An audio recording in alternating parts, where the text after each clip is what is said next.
This is a small bundle of white sage. It is burned and used for the purposes of cleansing, purification, creating your space for your rituals, as well as other smoke medicines. And I want to talk a little bit more about it and why I choose to plant my own.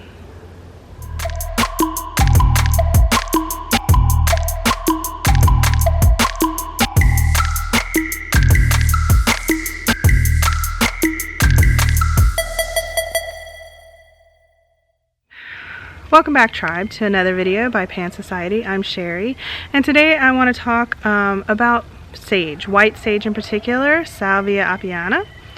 There are a couple of reasons that this comes up. So this might be an uncomfortable conversation or not, it depends, and it's all your view choice. And then also I want to talk a little bit about conservation. This is a larger sage bundle. Depending on how often you use it, this can last a while, and then you'll see more of these typically in stores. There's talk about cultural appropriation when using sage, that it's typically used for indigenous peoples in their rituals, and I respect that. So I'm not here to tell you whether you're wrong or right, whether you should or should not use it. I'm going to leave that up to you. I would highly suggest talking to your ancestors and as well as talking to sage. Sit down with it, meditate, talk to it, and see if it resonates with you. Because for the purposes that it's used for, there are so many other herbs and plants out there that can be used for the same thing, especially the ones that resonate with your ancestors and where you come from. Sage has always been a part of my life, but I also my ancestors used cedar and juniper branches as well, so it's all the same thing, working towards the same purpose. So unfortunately, sage is on the endangered plants list, and that comes from the explosive buildup of spirituality, and then you'll see everybody's burning it to cleanse themselves, to cleanse their space, banishing negative energies, which it is typically used for in a sense. Due to the big explosion of people joining spiritual movements, we have over-harvested the wild sage out there, and farms can't keep up with it either. So this is why, one of the reasons I choose to grow my own, so I don't have to rely on wild harvested or other people, because if you actually pay attention right now, a lot of stores aren't getting sage in because of that reason. It just, crops had a failure last year, and the fact that there's really not that much left out there and they're protected. Another big reason I grow my own is I love gardening. I love taking that plant from the seed, putting it in some soil, showing it some love, taking care of it all the time, and then all the way up to the harvest and the use of it. I think that builds up a lot of energy and egregore for me, because I'm working with it from day one.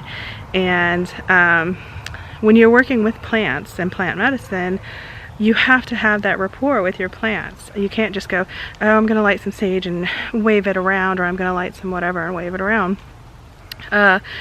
Because there has to be a respect.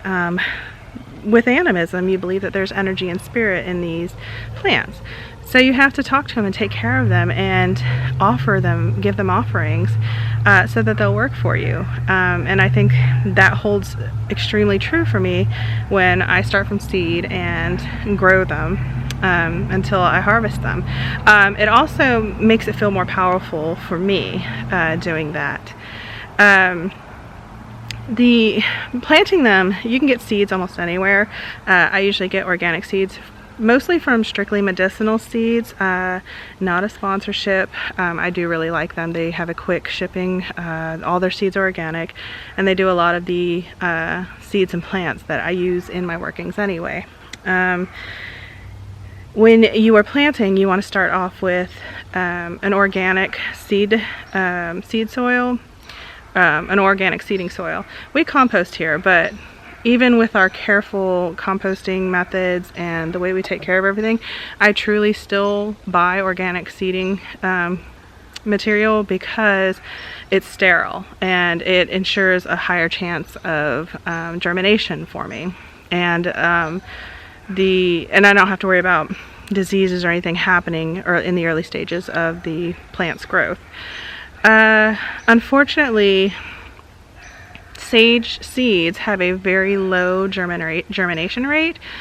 So in a packet, you're probably looking at like a 35, 40, 50% germination rate. And that's not terrible, and that's not really uncommon. There's a lot of plants out there that take time. And I think that's a great lesson for people that are gardening, because then you really have to take your time and think about it. And it makes you cherish the ones that do grow because you saw how much time and work it took to get them. If you are going to do it, start it. It grows in really dry soils, so I'm in a high humidity area, but it does get really hot in the summers. So I tend to have it in a raised bed and in pots as well. It does well in pots. And then I started some seeds today. And later on I'll do update videos as we go along just to show you the process, and then you can see where we go from there. I'll also do future videos on other herbs that you can use for cleansing or purifying. Now there's also this talk of the word smudge. Once again, I will leave this up to you on whether you choose to use it or not. Personally, I do not. I use smoke medicine or herb burning or something along those lines because it's not a word that resonates with me, and it kind of makes me feel a little icky when I use it, but that's because I didn't have it in my background, maybe, you know, and we always talked about other things.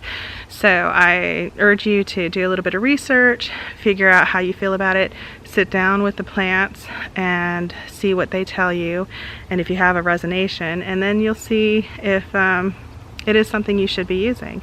Do you garden? Are you growing sage right now?